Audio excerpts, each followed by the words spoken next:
एक बार की बात है। एक ज़ेन मास्टर बांस के जंगलों में ध्यान करने बैठे थे। चारों तरफ बड़ी ही शांति थी।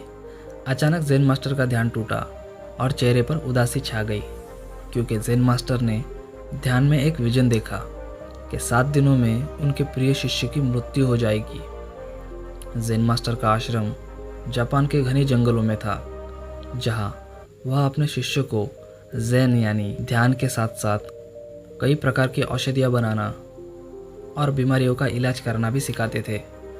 जब उन्होंने अपने शिष्य का भविष्य देखा तो कुछ देर सोचने के बाद उन्होंने अपने शिष्य को बुलाया और कहा, मैं चाहता हूँ कि तुम 6-7 दिनों के लिए अपने घर वालों से मिलने चले जाओ।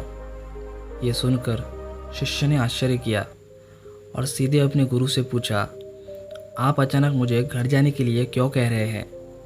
कहीं मुझसे कोई गलती तो नहीं हुई? ज़ेन मास्टर ने पहले बताने में संकोच किया। फिर जब शिष्य नहीं माना तो उन्होंने गंभीर होकर सच बताया और साथ में यह भी कहा, लेकिन याद रहे 8वें दिन का सूरज ढलने से पहले तुम्हें यहाँ लौट कर आना होगा।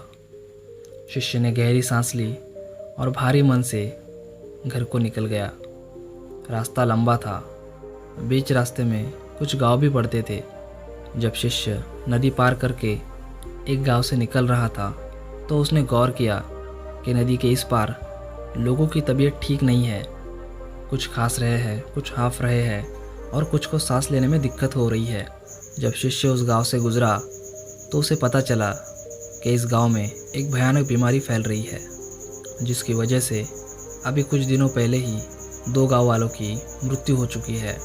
जब गांव वालों ने देखा कि यह व्यक्ति तो दवाई देने वाले ज़ेन मास्टर का शिष्य है, तो गांव वालों ने तुरंत ही दवाई मांगना शुरू कर दी। शिष्य ने कुछ दवाइयाँ दी और सोचा कि मैं 1-2 दिन रुक जाता हूँ, देखता हूँ कि दवाइयाँ कैसे असर कर रही है। 2 दिन में शिष्य को एहसास हो गया, दवाई के असर से आराम तो मिलता है, लेकिन बीमारी फिर से आ जाती है। अगर शुरुआती स्टेज में इस बीमारी का इलाज न किया जाए तो यह जानलेवा हो सकती है। शिष्य के पास 2 ऑप्शन थे, या तो वो आखिरी बार घर वालों से मिलकर आए या फिर जीवन के आखिरी दिन अनजान गांव वालों की सेवा में लगा दे। शिष्य ने तत्काल निश्चय किया और कुछ गांव वालों के साथ जड़ी बूटी ढूंढने पास के जंगलों में निकल गया। लौटकर आया तो इलाज करने के लिए कई लोगों की भीड़ लगी थी। उसने देर शाम तक सबको दवाइयाँ दी। फिर रात में जड़ी बूटी से नई दवाई बनाने की कोशिश करने लगा और टेस्ट करने के लिए खुद पर ही आजमाने लगा। ऐसा करते करते 3-4 दिन बीत गए थे। नींद, खाना, आराम सब भूलकर दिन में गाँव वालों की सेवा करता और रात में एक्सपेरिमेंट करता। आखिरकार 5वें दिन उसको दवाई मिल गई जो बीमारी को जड़ से मिटा सकती थी। उसने तुरंत गाँव वालों को बुलाकर पूरे गांव के लिए दवाई बनाना शुरू कर दिया। बड़ा काम था, कई 100 लोगों की दवाई बनानी थी। ऐसा करने में उसे 2 दिन लग गए। 8वें दिन की सुबह तक जब सबको दवाई खिला दी गई तब उसने सोचा कि मैं घर तो नहीं जा सका, चलो आखिर में अपने गुरु के दर्शन ही कर लेता हूँ। गांव से विदा लेकर शिष्य झटपट चल पड़ा। नदी पार की और जंगल में प्रवेश कर गया। उसे उम्मीद थी कि मैं शाम होने से पहले मास्टर के पास पहुंच जाऊंगा, लेकिन उसे अचानक एक जहरीले सांप ने काट लिया। काटते ही उसकी आंखों के सामने अंधेरा छाने लगा। सारी दवाइयाँ गांव में ही खत्म हो चुकी थी। कोई दूसरा चारा नहीं था। शिष्य वही पेड़ से टिक कर बैठ गया और हमेशा के लिए सो गया।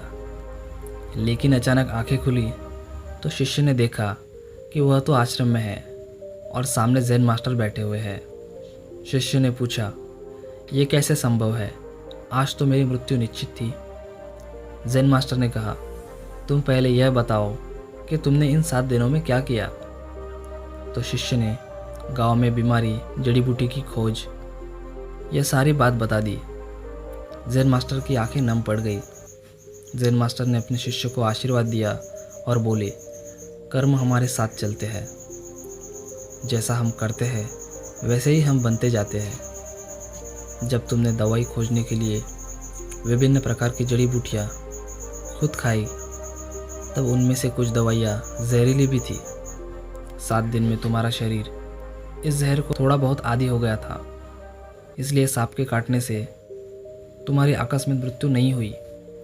समय रहते आश्रम के लोग तुम्हें यहाँ ले आए और तुम्हारी जान बच गई। कर्म ही फल है। कर्म का फल भविष्य में नहीं मिलता, बल्कि अभी आपके साथ चल रहा है। जैसा आप सोचते हो, जैसा आप करते हो, वैसे ही आप बनते जा रहे हो, और ठीक वैसे ही हमारा भविष्य आकर्षित होता जा रहा है। इस कहानी से हमें यह सीख मिलती है कि कोई कोशिश खाली नहीं जाती, बल्कि कोशिश करने वाला बदल जाता है। जब कोई कहता है कि मैंने कई बार कोशिश की पर कोई फ़ायदा नहीं हुआ, तो इसका मतलब है कि उसने मन लगाकर कोशिश नहीं की, या फिर अपने अंदर झांककर छोटे छोटे बदलाव नहीं देखे। क्योंकि जब आप मन लगाकर कोशिश करते हैं तो आपको सबसे पहले अपना मन बदलना पड़ता है, यानी माइंडसेट का पहला बदलाव तो कोशिश करने के साथ ही आ चुका है। इसलिए कभी भी कोई भी कोशिश खाली नहीं जाती। आपको क्या करना चाहिए? हमेशा अपने माइंडसेट में, अपने एक्शन में, अपने आसपास छोटे छोटे पॉजिटिव बदलाव नोट करिए।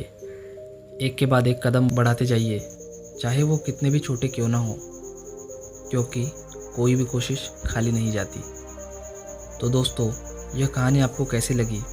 वीडियो को लाइक करके कमेंट सेक्शन में अपनी राय ज़रूर देना।